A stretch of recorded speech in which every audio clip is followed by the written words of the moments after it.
Hi, I'm Scott Bryant. I'm on the staff here at the College of Management at Georgia Tech and was allowed to participate in the Ideas to Serve competition this year. I was very pleased to have won first place for Powerwise and hope you enjoy hearing about it. This is the Powerwise programmable breaker box controller.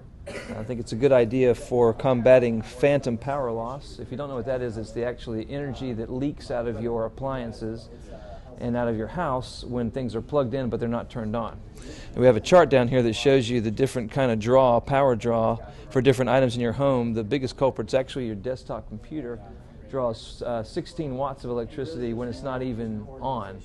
So if you add up all these things in your house that are pulling current, when you're not using them, it actually is quite a substantial part of your power bill. So what this simply is replacing your breakers in your regular fuse box with motorized breakers.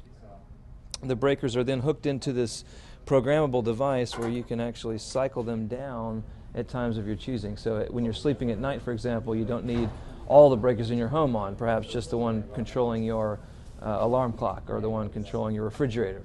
So you can cycle down breakers in your home that aren't being used, and while you're sleeping, save electricity. Also, when you leave for the day to go to work and you're not at home, your flat screen television, which is not being used, is drawing current. You can program your box to cycle down the breakers that control those items when you're away. So I think it's a low-cost solution to fighting phantom power loss.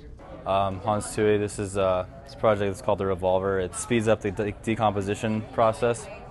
I farm back in Texas where it's always 100 degrees, so I was trying to come up with a way that you could have natural decomposition in a way that speeds it up and could make fertilizer for the farm. So basically what this project is it's a giant cylinder which keeps the humidity and temperature constant at the ideal temperature and humidity for decomposition naturally. Speeds up the process by about 5 times, producing more fertilizer for farms and gets rid of waste quicker. Hi, my name is Mark Leong. I'm worked with a group of MBAs here at Georgia Tech looking at community revitalization through home ownership within that community. Our project looked into community revitalization through home ownership.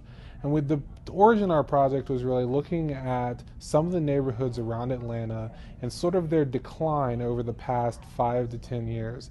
A lot of this was due to, just a hit in the real estate market, but also just a lot of houses foreclosing. So you had a lot of empty houses, empty neighborhoods, and those communities were struggling because of it. So the idea we had was going in, sort of like Habitat for Humanity, but really looking more at going in, updating houses, getting them up to standards, and then getting people into those houses from the community to really bring people back to the community itself. We felt that this would have lasting effects. The community is really built around the people. So when you look at all these empty houses, when people start living there, you start having the kids in the street again, you start businesses coming back. It's just a perpetual building of that community that we felt really stems from getting people in those houses. So what are we going to do about that? All these foreclosed houses, you have fire sales, basically people trying to unload them for really low cost.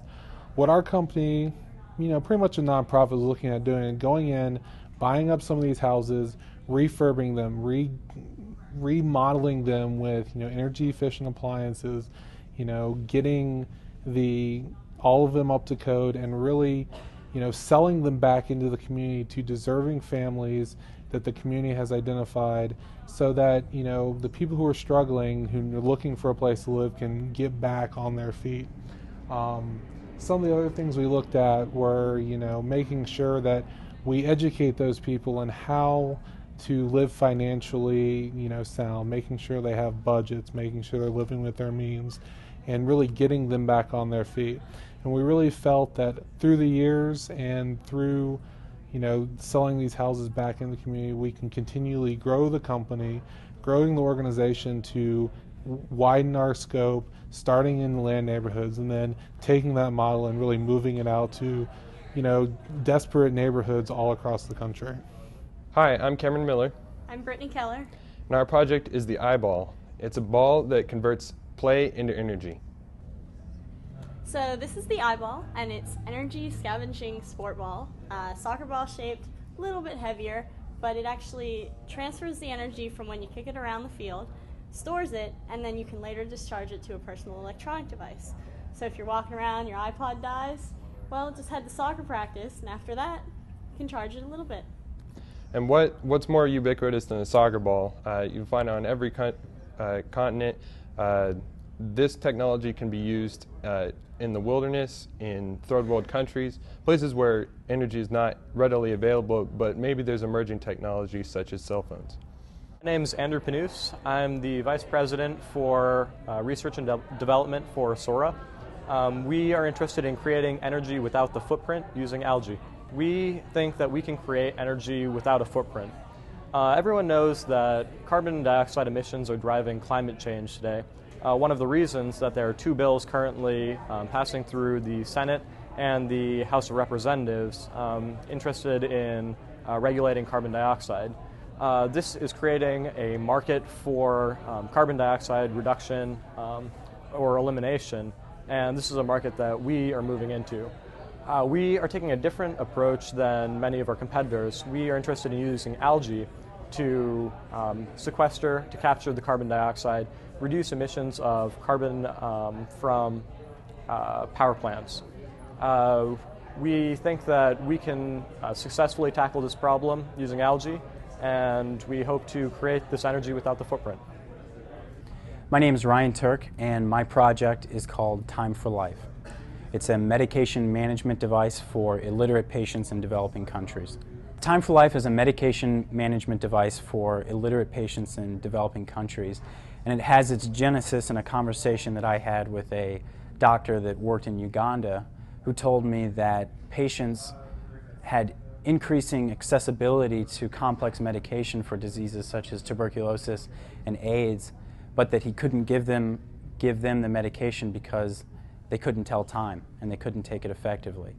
And so what I came up with is called the Time for Life watch, and it's a digital watch that uses symbols to convey what medication should be taken when. And the way it works is that the watch displays a symbol at dosage time, and the patient matches the watch on the symbol on the watch face to a package of pills that has that same symbol, and they take that medication. And so what this allows is it allows a patient who either can't read or can't tell time or has trouble managing complex medications, it allows them to take that medicine.